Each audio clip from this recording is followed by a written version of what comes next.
Witajcie na kanale Zakazany Ogród. Jest cudownie, jest pięknie i jeszcze trwa lato. W dzisiejszym odcinku pokażę Wam 6 elementów, które tworzą magiczny ogród i niesamowitą atmosferę.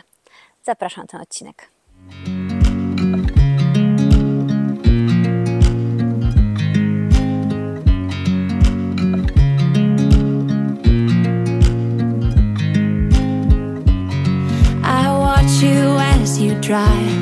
Do you know I'm looking and I can't help but smile? Do you know how much I love you? You put my favorite song on, I put my feet up and we just sing along and I can't help but feel it. Czy ogród może mieć swoją magię? Myślę, że magię każdego miejsca tworzą przede wszystkim ludzie. Ale są takie drobne elementy, które sprawiają, że przychodzimy w dane miejsce i stwierdzamy, że tu jest coś niezwykłego, tu jest coś, co sprawia, że ten ogród żyje. Dzisiaj będę chciała Wam pokazać takie elementy, niektóre większe, niektóre mniejsze, niektóre może trochę zabawne. Myślę, że porozmawiamy nawet o krasnalach ogrodowych, ale właśnie takie, które wprowadzają do ogrodu duszę. W moim ogrodzie jedną ze specyficznych rzeczy, która zawsze jest, są koniczynki 4-5 listne. Ale ja te koniczynki zbieram praktycznie od dziecka. Słuchajcie, gdybym miała naliczyć, ile w życiu koniczynek zrywałam, myślę, że to są tysiące i wiele osób, które mnie znają, wiedzą, że ja po prostu idę i je zrywam. To nie jest tak, że szczęście się mnie trzyma. To jest coś takiego, że ta właśnie 4-listna koniczynka chodzi za mną ciągle i ciągle się do mnie uśmiecha. Gdy zaczęłam bawić się naszym ogrodem, bo myślę, że tak to powinnam nazwać, dosłownie bawić się tym, jak chcę go upiększać, zauważyłam, że nasz ogród ma taką naprawdę dużą, ogromną przestrzeń, ale ta przestrzeń ma za mało duszy. I postanowiłam tą duszę do ogrodu dodać. Co ciekawe, taką duszę do ogrodu można dodać do ogrodów, które dopiero tworzymy, do ogrodów, które już mamy, ale chcemy, żeby jednak coś więcej się w nich działo. I co ciekawe, taką duszę możemy dodać w każdej chwili. Będę chciała Wam dzisiaj pokazać kilka rzeczy, które można naprawdę znaleźć szperając, kilka rzeczy, które u nas się fantastycznie sprawdziły i kilka rzeczy, które myślę, że mogą być naprawdę fajną inspiracją ogrodową. No dobra, zabieram Was na ten magiczny spacer i pokazuję, co takiego najbardziej się u nas sprawdziło. Jeżeli jeszcze nie subskrybujecie tego kanału, to koniecznie Was do tego zachęcam. Wciśnijcie dzwoneczek, no i dajcie łapkę w górę, jeżeli lubicie tutaj przebywać. Pierwszy element, który uważam, że jest taką podstawą ogrodu magicznego, to jest moim zdaniem pergola. Myślę, że pergolę każdy powinien dostosować do siebie. W naszym ogrodzie mieliśmy już kilka pergoli, ale jednego lata zamarzyło mi się, żeby jednak trochę bardziej ten ogród nasz jeszcze wydzielić. Te pergole, które tutaj mam, to są te same pergole, które macie na wejściu do ogrodu i to są te same pergole, które u nas też są na wejściu z tarasu. To jest pergola Dover firmy Jagram. Słuchajcie, moim zdaniem jest to jedna z lepszych pergoli na rynku i zachwycam się nią za każdym razem, jak przechodzę przez ogród. Ta pergola jest impregnowana, ale jej największą zaletą jest wszystko to, co pamiętam, mój mąż mi dał jako założenie, gdy kupowaliśmy pergolę. Wtedy jeszcze nie mieliśmy robotów koszących w ogrodzie, tylko mój mąż jeździł na takim traktorku, ale też bardzo często jeździł na kładzie i tym kładem przewoził różne rzeczy na winnicę. Dlatego jego głównym założeniem było to, że jeżeli mamy mieć pergolę, to musi ona mieć zarówno szeroki rozstaw, jak i być na tyle wysoka, żeby on mógł spokojnie na tym kładzie przejechać.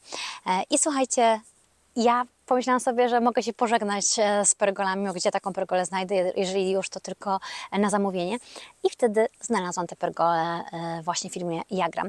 Ta pergola ma regulowany ten rozstaw, czyli tą szerokość, ma regulowaną też tą wysokość. Oczywiście regulowana wysokość nie jest jakoś tam znacząco regulowana, ale już forma właśnie wygięcia włók, która według mnie jest mega fajna, romantyczna, to powoduje, że ona jest po prostu wysoka. Dla mnie to jest naprawdę też to, że ona jest naprawdę mega stabilna, dlatego mogłam tu dać pnącza, które naprawdę potrzebują takiej konkretnej podpory. I takie pergole znalazły się u nas 3.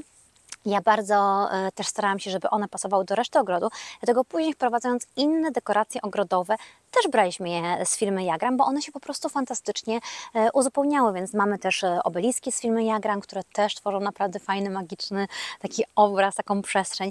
Natomiast wydaje mi się, że pergola to jest po prostu podstawa.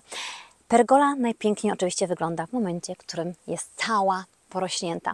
Ale jak zobaczycie u mnie te pierwsze lata, kiedy te pnącza jeszcze są malutkie, to akurat mamy glicynię, mamy też tutaj oczywiście róże, z drugiej strony mamy klematisy, również mamy róże.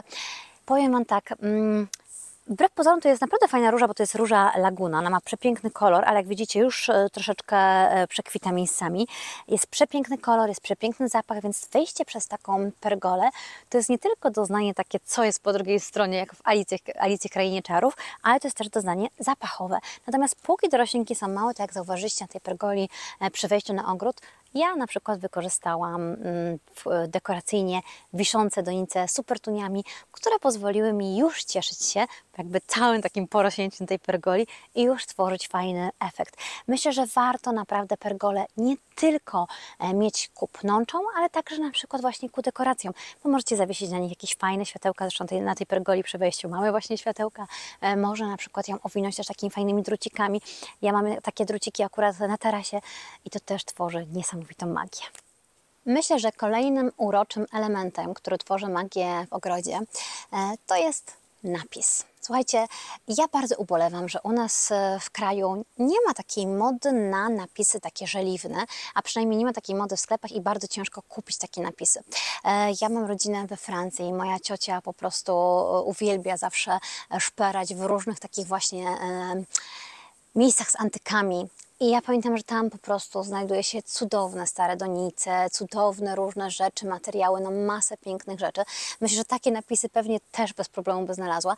Ja natomiast bardzo polowałam na to, żeby znaleźć taki napis do ogrodu, taki na wejściu. Najchętniej chciałabym, żeby on był w języku polskim, ale udało mi się znaleźć tylko garden. Zakupiłam go w firmie Loberon.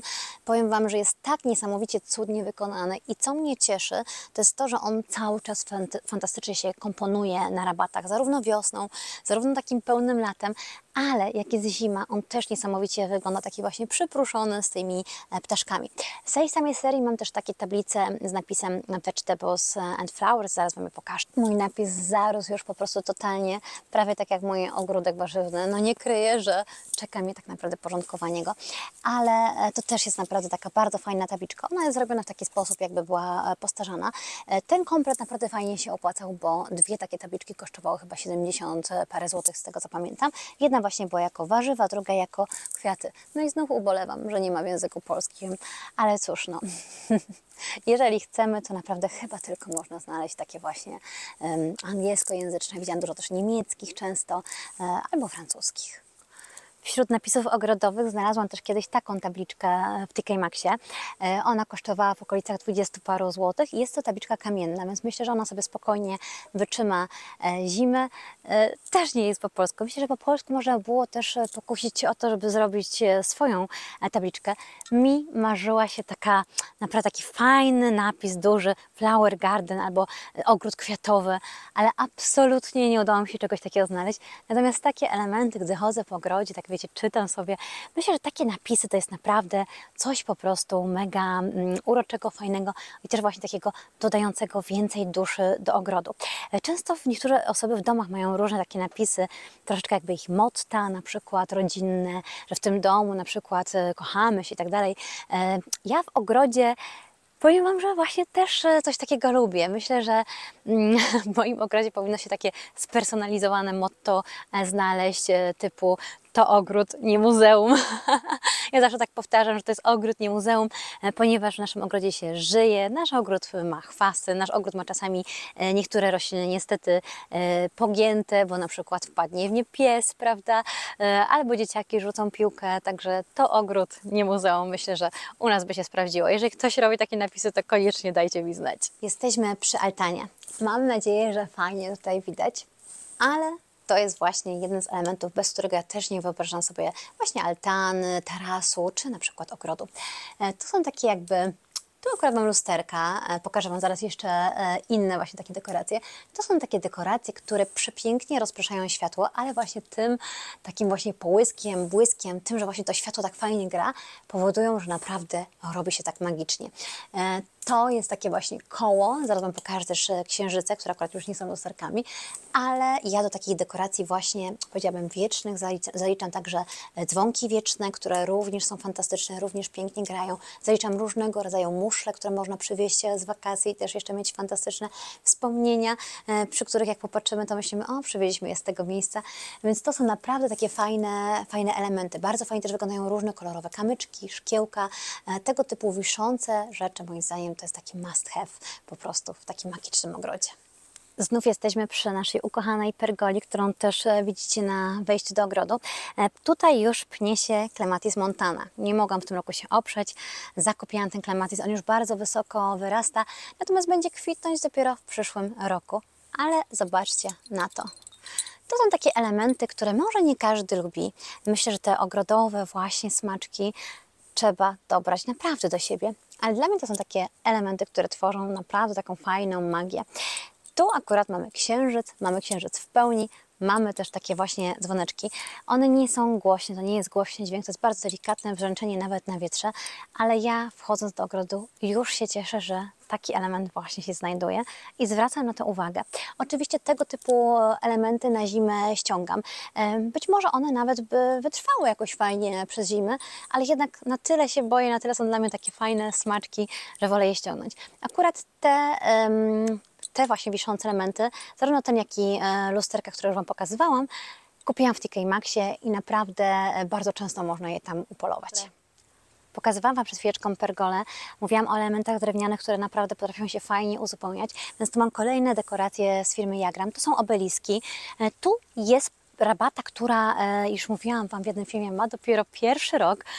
I jest taka ogromna, to jest rabata na kartonach, będę Was do tego na pewno namawiać. Natomiast zobaczcie, jak świetnie wyglądają te obeliski, nawet jeżeli one jeszcze nie są porośnięte. Są przy nich klematisy. Tutaj się stworzy naprawdę jeszcze bardziej magiczny efekt, gdy te klematisy zarosną, te obeliski. Ale wyobraźcie sobie, że w momencie, w którym przychodzi jesień, przychodzi zima, rośliny stają się coraz mniejsze, jest trochę bardziej łyso, no może nawet nie jesień, może prędzej nawet wiosna i zima, to te obeliski takie drewniane, właśnie z takimi pergolami, wyglądają nadal fantastycznie i tworzą taką fajną rzeźbę ogrodu. Dla mnie bardzo ważne jest to, że jak się już na przykład skupimy na takich elementach drewnianych, to fajnie, żeby one były do siebie podobne. Albo żeby były z jednej firmy, albo jeżeli robimy na zamówienie, to żeby robić właśnie sobie podobne, albo kupować podobne, albo malować je na przykład na podobny kolor. Jedna z Was mi tam pisała zawsze w komentarzach, że ma białe dekoracje drewniane. Myślę, że to też musi niesamowicie wyglądać. Moi rodzice kiedyś mieli wszelkie dekoracje ogrodowe drewniane, właśnie białe. Wyglądało to naprawdę jak z takiego pięknego szwajcarskiego po prostu miasteczka. Coś cudownego. Myślę, że warto właśnie tak sobie wprowadzić też ewentualnie przy takim drewnie kolor, jeżeli nas to cieszy, jeżeli chcemy mieć inny ten ogród. Nasz ogród. Róbmy go tak, jak chcemy. Gdy postawiłam tego pawia w ogrodzie, śmiałam się, że mój mąż będzie na pewno miał ze mnie ubaw, że zaraz wejdą tu krasnale ogrodowe. I powiem Wam coś. Ja nie mam nic do krasnali ogrodowych, ale jest jeden bardzo ważny element, jeżeli wprowadzamy jakiekolwiek rzeźby bądź figurki ogrodowe. One powinny się wtopić w przestrzeń ogrodową. Jeżeli mamy dookoła obsadzone właśnie różnymi roślinami takie figurki, to one wyglądają bardzo naturalnie. U mnie są to pawie, trochę bardziej błyszczące, trochę już wyblakłe, ale ja lubię te pawie i one, jak ktoś przychodzi do nas do ogrodu, to w zasadzie częściej jest to na zasadzie, ale one tu naprawdę fajnie wyglądają, niż na zasadzie, o matko, a kiedy będą krasnale? Bo wiem, że dużo ludzi się śmieje z krasnali, ale powiem Wam, że tak sobie pomyślałam ostatnio, że naprawdę jakby były ładne krasnale, gdzieś skomponowane właśnie pod jakimiś krzewami, gdzieś tak fajnie ukryte, myślę, że mogłyby nawet takie krasnale wyglądać fajnie. Błędem jest, jeżeli takie figurki po prostu ustawimy jak pod marketem, czyli wiecie, ustawimy je w jakimś rządku. Wtedy to będzie taka bardziej prezentacja tych figurek, a nie właśnie taka magia ogrodu. Magia ogrodu właśnie jest tym, że trochę musimy się poczuć jak takie małe dzieci, które po prostu biegną przez ten ogród, wchodzą w jeden zakamarek, w drugi zakamarek i w każdym zakamarku znajdują coś innego, coś uroczego. Ławeczka. Ławeczka, myślę, że różnego rodzaju może być fantastycznym miejscem wypoczynku w ogrodzie. Można do niej przynieść poduchy, można traktować jako taki element ogrodu, przy którym po prostu idąc, spacerując, siadamy. Można przyjść z książką. Nasza ławeczka również jest z firmy Jagram. Słuchajcie, jest niesamowicie wygodna. Ona w tym roku zastąpiła naszą ławeczkę, którą mamy tekową. Też Wam zaraz ją pokażę. Ławeczka tekowa pojawiła się teraz koło boiska. Natomiast tego typu ławeczka, tak właśnie zabudowana, ona już tworzy taką rzeźbę ogrodu. Ja tutaj dopiłam troszeczkę światełek, żeby stworzyć fajny efekt, ale myślę, że na pewno będę jeszcze takimi światełkami, właśnie żyłkami przeplatać tą ławeczkę. To jest coś, co tworzy właśnie taki kącik. I myślę, że przy takim kąciku na pewno fajnie jest stworzyć element wodny. Jeżeli marzymy o tym, żeby nasz ogród też nas trochę uspokajał, dźwięk wody, widok wody, to jest taka fajna równowaga. Oczywiście nie każdy będzie chciał od razu robić oczko wodne, nie każdy może sobie pozwolić na oczko wodne. Natomiast aktualnie jest cała masa cudownych, różnych ogrodowych, na przykład mis. Bardzo mi się podobają takie misy właśnie, które po prostu można postawić na ogrodzie. Niesamowicie wyglądają też nawet różne wiaderka w różnych kształtach, różnych wielkościach, które można sobie postawić. Można w nich na przykład posadzić lilie wodne i właśnie w ten sposób tworzyć też taką magię ogrodu na miarę tego, ile mamy miejsca, jakie mamy potrzeby i co chcemy. U nas ławeczka zajęła dość sporą część, ale idealnie się komponowała. Zarówno mamy tutaj dookoła drzewa, jak również mamy też różne kwitnące krzewy. Mamy oczywiście hortensje, które pokazywałam w odcinku o hortensjach. Mamy masę róż. No i mamy oczywiście właśnie oczko wodne, którym królują lilie wodne. Dla nas to jest miejsce idealne także wieczorem. Tutaj oczywiście wieczorem można usiąść, delektować się. No i też kwestia tego, że takie miejsce jest dość mocno zacienione. Jeżeli macie jakieś miejsce w ogrodzie, którym po prostu faktycznie o pewnej porze dnia jest więcej cienia, a reszta miejsc ogrodowych jest po prostu w pełnym słońcu, to warto właśnie pomyśleć, żeby tą część zacienioną ustawić właśnie z jakąś ławeczką, która zajmie większą przestrzeń.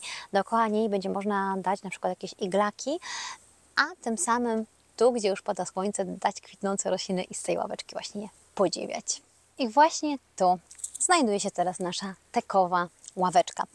Tej ławeczki w tym roku nie olejowaliśmy, więc można zobaczyć, jak ona się zaczęła starzeć. Natomiast wiele lat tekową ławeczkę olejowaliśmy. I wiecie co? Powiem Wam, że zarówno efekt bez olejowania, gdzie drewno się po prostu pięknie starzeje, jak i efekt olejowania obydwa mi się podobają, aczkolwiek kusiło mnie, żeby tą ławeczkę przemalować na inny kolor. Właśnie po to, żeby tutaj też troszeczkę więcej się działo i żeby ona się też tak fajnie wybijała na tle żywopłotu. Jak widzicie, to jest taka nasza część właśnie boiskowa, więc fajnie było troszeczkę ją taką sprawić, żeby była taka bardziej właśnie powiedziałabym swojska właśnie poprzez dodanie takiej ławeczki. No i to też oczywiście jest też pomocne, gdy dzieciaki grają to w piłkę. Natomiast powiem Wam, że bardzo mnie kusiło, żeby w tym żywopłocie dodać jakieś ramy żeliwne na zasadzie takich właśnie jakby żeliwnych ramion okiennych. Bardzo mnie to kusiło. Myślałam, że to naprawdę będzie fajny efekt i wydaje mi się, że naprawdę mógłby być fajny efekt. Natomiast okazuje się, że to nie jest takie proste do przyczepienia. Moja koncepcja magicznych rzeczy jest, być może jeszcze takie ramy tutaj się znajdą, być może wykombinuję, jak je tutaj ułożyć, żeby stworzyły właśnie na tej ścianie takie po prostu jakby niezwykłe okna. Myślę, że na pewno się o tym dowiecie, gdy tylko to stworzę. Co jeszcze dodaje magii w naszych ogrodach? Myślę, że zwierzęta, owady, zapylacze, jeże i wszelkie elementy, które mają sprzyjać także zwierzętom. Bardzo mi się podobają te miejsca, o których już Wam mówiłam, ponieważ widziałam, że w wielu ogrodach także właśnie psy korzystają z tych miejsc, gdzieś tam sobie piją tą wodę, koty, więc jest to naprawdę taki fajny element. Zresztą u nas w oczku wodnym też bardzo często psy podchodzą i gdzieś tam się bawią. Fredzio z Mieciem uwielbiają wyciągać z nich glony. Natomiast zobaczcie, takie elementy jak na przykład taka filiżanka, które po prostu będą musiały tutaj dolać jeszcze wody, ale właśnie jeżeli mamy na przykład wodę z cukrem, są fantastyczne do przyciągania motyli, do przyciągania zapylaczy i to jest naprawdę coś super. Wszelkie poidełka na wodę fantastycznie wyglądają. Zresztą u nas w ogrodzie mamy jeszcze takie właśnie poidełka, jak takie kule, do których też mogą sobie siadać motyle. Mamy też takie poidełka żeliwne. Wydaje mi się, że takie elementy naprawdę wprowadzają fajną duszę do ogrodu. U nas najbardziej tę duszę odczuwamy też wiosną, ponieważ wiosną mamy porozstawiane domki dla owadów i mamy tam murarki. Te murarki ożywają, czuć po prostu wtedy, że już zaczyna się piękna pora roku i naprawdę zapylają wszelkie rośliny, latają, słychać je po prostu naprawdę ogromnych ilościach.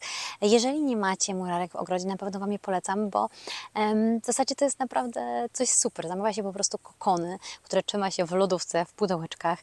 Później wkłada się je właśnie albo do takich dźbeł, takich rurek jakby bambusowych, albo wkłada się właśnie do domków dla owadów. I to one tak naprawdę są w kokonach, więc one Wam nic nie zrobią, ale murarki w ogóle są tak przyjazne, że one nic też nie robią za bardzo później. Jedyne co to zapylają kwiaty, są takie malusieńkie pszczółki, bardzo łatwo je odróżnić. Coś cudownego. Myślę, że naprawdę to jest fajny element ogrodu. Fajnym elementem są też wszelkie właśnie budki dla jeży. My mamy taką budkę dla jeży. Zawsze tam jesienią kładziemy właśnie liście, żeby jeże mogły się chować. Niestety u nas jakoś tak bardzo dużo jeży nie widzę, ale chyba po prostu pieski je trochę odstraszają. Natomiast jeżeli macie taką możliwość, to koniecznie zakładajcie. U nas ostatnio tata w ogrodzie zamontował kamerkę, fotokamerkę na wiewiórki i przeważnie właśnie ma sygnał. Może zobaczyć sobie, jak wiewiórki właśnie u niego latały, przynosi im orzechy. Wnuki to po prostu uwielbiają. Myślę, że to jest naprawdę, to jest właśnie taka dusza ogrodu. Ostatnim już elementem ogrodowej magii jest nie tyle przedmiot, co roślinność. Oczywiście najbardziej magiczna jest różnorodna roślinność. Na pewno zauważyliście u mnie dużo romantycznych roślin, jak hortensje czy róże, ale przede wszystkim też pnącza. Chciałam Wam tutaj akurat pokazać, bo stoimy przy chyba jednym z największych pnączy, jakie mamy w ogrodzie, jakie się pnie po takiej pergoli, którą mamy wokół domu. To największe pnącze, które tutaj po prostu co roku naprawdę bardzo mocno nam wchodzi na tę pergolę, to winobróż pięciolistkowy. On tym się przede wszystkim oznacza, że jesienią wybarwia się niesamowicie na czerwono. Na pewno zwróciliście na to uwagę, przejeżdżając gdzieś i patrząc na różne domy, na różne ogrodzenia. Naprawdę wygląda to fantastycznie. Jest to natomiast tak mocno inwazyjna roślina, że jak widzicie, po prostu potrafi zarosnąć wszystko. Ja zastanawiałam się nawet, czy nie puścić ją na pergoli, ponieważ może naprawdę stworzyć fantastyczny efekt, ale stwierdziłam, że jednak potrafi zdominować też inne rośliny, a u mnie akurat w tej części właśnie ogrodu lubię, jak te rośliny kwitną. A winobruszcz, mimo tego, że jesienią wygląda fantastycznie, to niestety wcześniej nie kwitnie. Natomiast wszelkie pnącza uważam, że tworzą naprawdę cudowną magię ogrodu. Dlatego lubię też właśnie róże pnące, które potrafią zrobić taką fajną przestrzeń. Dlatego uwielbiam klematisy, bo one odmieniają naprawdę tą przestrzeń w taką różną, dziką. Poza tym też są takie nie do końca okiełznane, same gdzieś często wspinają się właśnie na różne kratki, na różne drzewa, niekoniecznie tak, jak my chcemy. I myślę, że to jest właśnie taka fajna dzikość, która właśnie jest tą duszą, taką nieokiełznaną duszą ogrodową. Mam nadzieję, że dzisiejszy odcinek Wam się podobał. Jeżeli tak, to koniecznie dajcie łapkę w górę, subskrybujcie ten kanał i przypominam, że w firmie Jagram nadal obowiązuje jeszcze kod 10% na hasło Zakazany Ogród. Dziękuję Wam za dziś.